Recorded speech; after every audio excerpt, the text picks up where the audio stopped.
Eu tinha escolhido um vídeo que nós vamos ouvir apenas o som, porque infelizmente a gente não conseguiu fazer a conexão aqui. Mas as próprias palavras são legais, vocês vão conseguir entender, tá? Que a gente não deve colocar a felicidade da gente na matéria. Porque pequenas atitudes do bem, tá? Um sorriso, amor, tá? Nós devemos divulgar a felicidade como conquistas espirituais.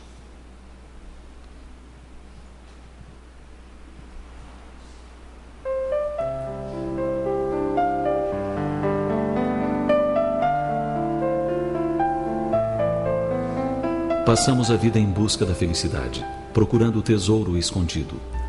Corremos de um lado para o outro esperando descobrir a chave da felicidade. Esperamos que tudo o que nos preocupa se resolva num passe de mágica. E achamos que a vida seria tão diferente se pelo menos fôssemos felizes. E assim, uns fogem de casa para ser feliz. Outros fogem para casa em busca da felicidade. Uns se casam pensando em ser feliz. Outros se divorciam para ser feliz.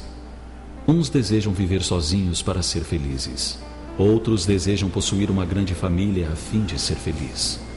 Uns fazem viagens caríssimas buscando ser feliz. Analisam roteiros, escolhem os melhores hotéis, os pontos turísticos mais invejados para visitar. Outros trabalham além do normal buscando a felicidade. Fazem horas extras, inventam treinamentos e mais treinamentos para encher sempre mais os seus dias com compromissos profissionais. Uns desejam ser profissionais liberais para comandar a sua própria vida e poder ser feliz. Outros desejam ser empregados para ter a certeza do salário no final do mês e assim poder ser feliz. Outros ainda desejam trabalhar por comissão, assegurando que o seu esforço se transforme em melhor remuneração e assim ser feliz. É uma busca infinita, anos desperdiçados. Nunca a lua está ao alcance da mão. Nunca o fruto está maduro. Nunca o carinho recebido é suficiente. Sombras, lágrimas, nunca estamos satisfeitos. Mas há uma forma melhor de viver. A partir do momento em que decidimos ser feliz, nossa busca da felicidade chegou ao fim. É que percebemos que a felicidade não está na riqueza material, na casa nova, no carro novo, naquela carreira, naquela pessoa. E jamais está à venda. Quando não conseguimos achar satisfação dentro de nós mesmos, é inútil procurar em outra parte.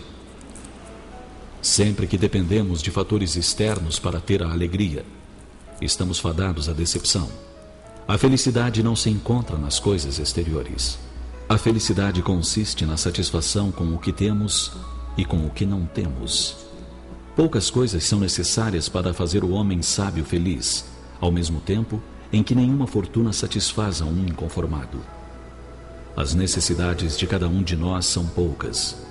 Enquanto nós tivermos algo a fazer, alguém para amar, alguma coisa para esperar, seremos felizes. Tenhamos certeza, a única fonte de felicidade está dentro de nós e deve ser repartida. Repartir nossas alegrias é como espalhar perfumes sobre os outros. Sempre algumas gotas acabam caindo sobre nós mesmos.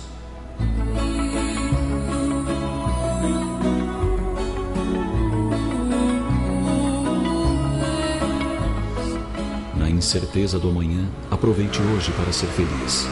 Se chover, seja feliz com a chuva que molha os campos, varre as ruas e limpa a atmosfera. Se fizer sol, aproveite o calor. Se houver flores em seu jardim, aproveite o perfume. Se tudo estiver seco, aproveite para colocar as mãos na terra, plantar sementes e aguardar a floração. Se tiver amigos, aproveite para bater um papo, troque ideias e seja feliz com a felicidade deles. Se não tiver amigos, aproveite para conquistar ao menos um. Aproveite o dia de hoje para ser feliz.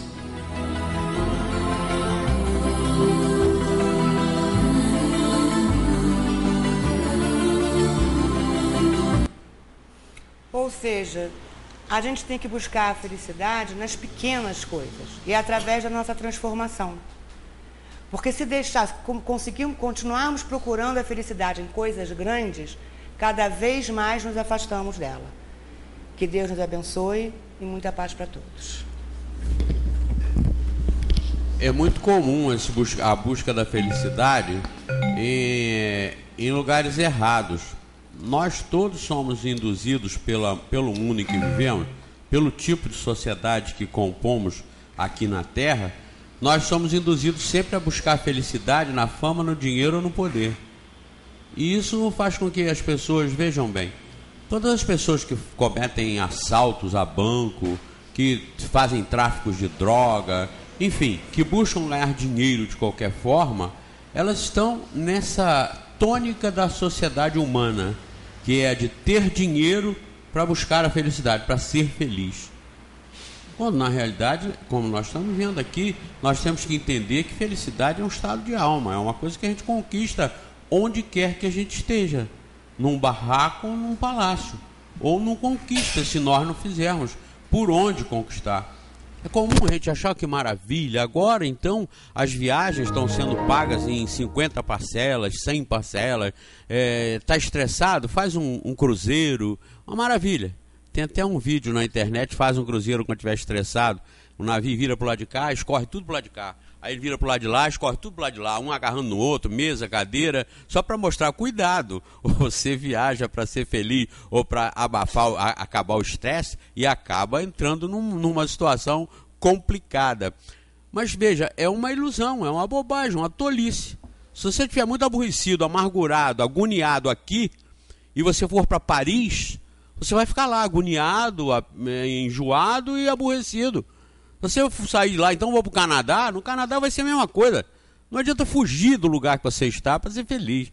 Isso é interessante, é bonito. Nós não podemos nos iludir com a tônica do mundo. A tônica do mundo é de que a felicidade está na riqueza. Todo mundo corre, faz filas de quarteirões, viram quarteirões nas filas para jogar na Mega Sena quando ela está acumulada. Afinal de contas são 70 milhões, 60 milhões, 30 milhões. Já pensaram que é acertar uma desgraça dessa? É acabar com a vida. As pessoas vão lá porque é dinheiro, acaba com a sua vida. Acaba com a vida da família. Quem acerta uma desgraça dessa, acaba com a vida da família. Procurem saber os que acertaram. O cara não pode fugir para a Lua. Seria um único lugar seguro. Você recebeu os 70 milhões e foge para a Lua. Vai morar lá, sozinho. Para ninguém assaltá-lo, ninguém sequestrar a família. Mas também o dinheiro lá sozinho não ia adiantar nada. Observem, nós somos espíritas, como disse ali. A religião espírita é diferente de todas as outras. Kardec, quando disse que não era religião, era para dizer, ó, isso que está surgindo aí é uma filosofia, isso que está surgindo aí é uma ciência com consequências morais. Vai realizar na humanidade o que as religiões não realizam. Porque enquanto elas são dogmáticas de fé cega, nós acabamos de ver aqui um show de esclarecimento. É porque vocês não viram, não estava ali, o texto passou lá? O texto, não. Vocês não viram, mas toda vez que a religião espírita aparecia escrito aqui, religião espírita, estava entre aspas. Vamos mostrar que o espiritismo é diferente. Se for comparar religião lá fora com o espiritismo não é religião. Por isso Kardec disse, é uma ciência filosófica com consequências morais. Porque é diferente de tudo. Enquanto as religiões apregoam a crença para a salvação, o espiritismo ensina o aprendizado, a sabedoria, a liberdade de consciência para você se salvar de quê? Dos próprios defeitos, dos próprios preconceitos, das próprias deficiências. Esse salvar é salvar a si próprio da sua própria ignorância, do seu próprio atraso. Não é salvar de alguma coisa que venha nos perseguindo para nos engolir. Não, é o conhecimento. Por isso a gente sempre lembra para vocês todos aqui, Centro Espírita Friburguense promove um curso de filosofia, para que todos saiam daqui filósofos, isto é, pesquisando, pensando, desconfiando, querendo saber mais. E um curso de teologia, onde a gente sai daqui convencido de que Deus realmente não nos abandonou. Não como eu vi agora esses dias, um padre sendo entrevistado, sim, na TV News, não, na TV Record. Um padre sendo entrevistado e ele falou assim, não, tenhamos certeza que Deus não nos abandonou, falando perante essas desgraças todas que acontecem. vai dizer isso para um cidadão aqui, como aqui em Friburgo aconteceu? Na família dele morreram 12. Chega para ele lá e fala: não, meu irmão, fica tranquilo que Deus não nos abandonou. O que precisa para ele ter certeza que Deus abandonou a ele? Perdeu 12 da família, pai, mãe, filho, perdeu mulher, perdeu sobrinho, perdeu todo mundo. Você vai dizer para ele que Deus não nos abandonou? Ele não vai entender, né? Ele vai fingir que entende. Foi o padre que falou, então foi o pastor que falou. Como? O indivíduo que é filósofo, que pensa por conta própria, ele vai falar: abandonou sim, claro que abandonou. Só olha a desgraça que eu estou, olha como eu estou. Só que se dizer que Deus não abandonou, você tem que vir com um batalhão de informações e de esclarecimentos para fazer o indivíduo entender que realmente não abandonou, não. Mas nós não podemos pegar esse panorama da vida como o único, o primeiro e o último. Nós temos que entender que esse é um deles. Quando o aluno é reprovado no colégio, o diretor da escola não abandonou ele, não. Ele está curtindo e passando pelos frutos da sua própria negligência. Mas o diretor do colégio não abandonou, não. O colégio está lá forte e saudável, com todo o material para informar, educar e fazê-lo passar desde que ele se esforce. É o caso da vida, é o caso do entendimento do universo, mas com a reencarnação. Sem a reencarnação, realmente complica tudo. E nós vamos chegar à conclusão, os que pensarem por conta própria, que à luz de uma única vida, Deus abandonou sim. Zé Alencar, tenho dito sempre isso no programa de televisão e vou repetir aqui. O Zé Alencar disse numa entrevista dele, agora que passou depois que ele morreu, reprisaram algumas entrevistas, eu já tinha assistido uma das entrevistas dele, onde ele disse que o câncer para ele era um grande benefício. A repórter perguntou: mas o senhor não sofre com isso? Não. Eu agradeço a Deus, porque o câncer me ensinou a ser humilde, me ensinou a ser simples, me ensinou a dar o valor à enfermeira que me faz o curativo, a serviçal do hospital que vai lá limpar o meu quarto. Eu estou agora vendo como isso é importante na vida, e se não fossem essas pessoas, como nós viveríamos melhor, ou como nós constataríamos a nossa importância. E depois que ele morreu, eu vi a reprise de uma entrevista dele dizendo o seguinte: Deus, se eu estou passando por isso, é porque Deus permite. E eu não posso imaginar que Deus permita para mim algo que não seja bom para mim. Se ele então está permitindo, isso é bom para mim. Ele não é espírita, mas esse entendimento resume a lógica da reencarnação que falta para as pessoas captarem. Porque se Deus, nada acontece sem que Deus permita, certo? Pois bem, se o sofrimento acontece é porque Deus permite. E se Deus permite, como ele não é de má fé, como ele não é mau, agressivo, violento, vingativo, é porque é bom para quem está passando pelo problema. Então é só encaixar isso na reencarnação que você entende a plenitude de Deus, você começa a ser teólogo. Então eu disse, a gente sai aqui do Centro Espírita Friburguense mais filósofo e mais teólogo, mais pensativo e mais entendendo Deus, com a lógica, com a razão, como foi muito bem apresentado na palestra aqui. Essa é a diferença. Chega a expressar algo que não seja religião, com fundamento nisso que está aí, com o nome de religião, que não tem nenhuma explicação para coisa nenhuma. Vocês viram o Papa Bento XVI, que abriu para perguntas e respostas para o mundo inteiro, para 6 bilhões e 800 milhões de pessoas, de telespectadores? A menininha de 7 anos japonesa perguntou para ele: por que morremos? Por que as criancinhas morrem lá no Japão? Ele falou: eu não sei responder, eu não sei. Aí só falou o seguinte: Jesus também morreu sem pecado, Jesus também morreu inocente, mas não sei explicar. Isso, vocês viram isso ou eu acho que eu estou inventando isso aqui? Está nos jornais do mundo inteiro, se passou na televisão. Então veja bem, sabem quantos adeptos tem o catolicismo? 1 bilhão e 200 milhões de adeptos, seguindo uma doutrina que não sabe explicar por que as crianças morrem, seguindo uma doutrina que não sabe explicar onde está Deus, como foi também informação dele quando em Auschwitz foi visitar a desgraça, os campos de concentração, os fornos onde eram queimados os judeus. Ele lá visitando, ele perguntou: onde estava Deus que não viu isso? Onde estava Deus que permitiu o triunfo do mal? São palavras dele que eu estou repetindo aqui.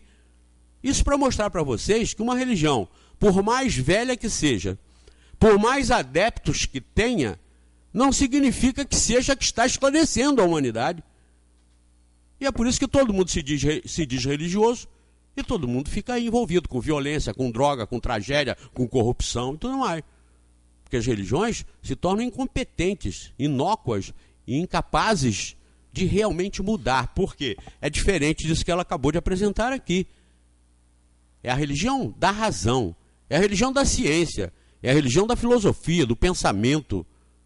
Isso é que faz mudar. Vejam se não faz. Isso faz mudar. Por outro lado, falando do Papa, eu não posso deixar de lembrar hoje a beatificação do Papa João Paulo II. Oh, meu Deus, no Centro Espírita falar sobre a beatificação do Papa João... Eu acho isso muito importante, porque João Paulo II foi um Papa ao qual poderia se atribuir, sim, a reencarnação de Kardec. Todo mundo quer saber se Kardec reencarnou e disseram um absurdo que foi ele ter reencarnado como Chico Xavier. Isso não pode porque o espírito não retrograda. Chico Xavier era católico, Chico Xavier acreditava na virgindade de Maria, Chico Xavier não tinha a mínima condição de ser Kardec reencarnado. Agora, o João Paulo II, o Papa anterior ao Bento XVI, tinha condição de ser reencarnação de Kardec. Lá no coração da igreja, para minar, fazer a sementeira das modificações. Sabe por que eu estou dizendo isso? João Paulo II foi autor de uma encíclica, Fides et Ratio, o nome da encíclica, Fé e Razão, onde ele diz que a fé não pode se afastar da razão sob pena de se tornar fanática, de criar fanáticos. Olha, isso dito por um Papa lá dentro da Igreja Católica, numa encíclica para o mundo inteiro, para os católicos inteiros, onde ele diz que nada de impossível seriam os outros mundos também serem habitados. E onde ele diz que o evolucionismo de Charles Darwin não pode contrariar a fé. Olha se isso pode ou não poderia ser o Kardec reencarnado. Aí sim, homem inteligente, um homem de bem, um homem de coragem e um homem que implantou lá. Isso está apagado agora, vocês não ouvem mais falar nisso. A encíclica Fides et Ratio só não foi revogada, mas está na gaveta. Mas olha o que um homem católico, chefe dos católicos, foi lá no trono do Papa, sentou no trono para dizer isso para os católicos. O que falta? Incorporar isso com a reencarnação aos mundos habitados. E a evolução do átomo ao arcanjo. Vejam, pensem nisso. Levem isso para raciocínio. Não estou dizendo que foi. Hein, Magui? Espiritismo, mas ele sempre diz o seguinte: pode ser? Pode. Você escuta um barulho no quarto, pode ser espírito? Pode. Mas primeiro você vai lá ver se não foi rato, se não foi a porta do guarda-roupa que estalou porque estava mal fechada. Você vai lá ver se não foi o vento que virou, que tornou. Pode ser espírito? Pode. O que o espiritismo diz disso? Pode ser espírito? Pode. Mas pode não ser. E normalmente não é. Normalmente são fenômenos naturais. Você começa a sentir uma dor no peito aí. O que nós temos que fazer primeiramente? Te pegar e levar para o São Lu, para o Raul Sertã, para o socorro médico. Pode ser espírito? Pode. Mas nós não podemos achar primeiro que é espírito e te levar lá para trás, para te dar passe, isso, aquilo, outro, e você morrer de infarto. Primeiro lá, para ser socorrido. Está perfeito, o coração está uma joia, a pressão, os batimentos cardíacos, tudo em ordem, mas eu estou aí pode ser uma obsessão, pode ser uma influenciação espiritual, pode, aí pode. Mas nós nunca podemos dizer que é. Então preste atenção à diferença do espiritismo para a religião. O espiritismo não esclarece, não tem aí seguidor de viseira, é seguidor de inteligência, de raciocínio, de convicção pelo próprio raciocínio, não porque o padre falou, ou porque o Zé Manuel falou, ou porque a Teresa falou, ou porque o Kardec falou, nada. Isso aqui não é Bíblia da gente, não. Cadê o livro dos Espíritos? O livro dos Espíritos nem é a Bíblia do Espírita, não. Aqui está um concentrado de verdade, mas está sempre sendo pesquisado, analisado, para ver se é mesmo ou não, ou se pode ser contestado. Essa é a diferença do dogma espírita. O dogma espírita é de raciocínio. O dogma das religiões é de fé.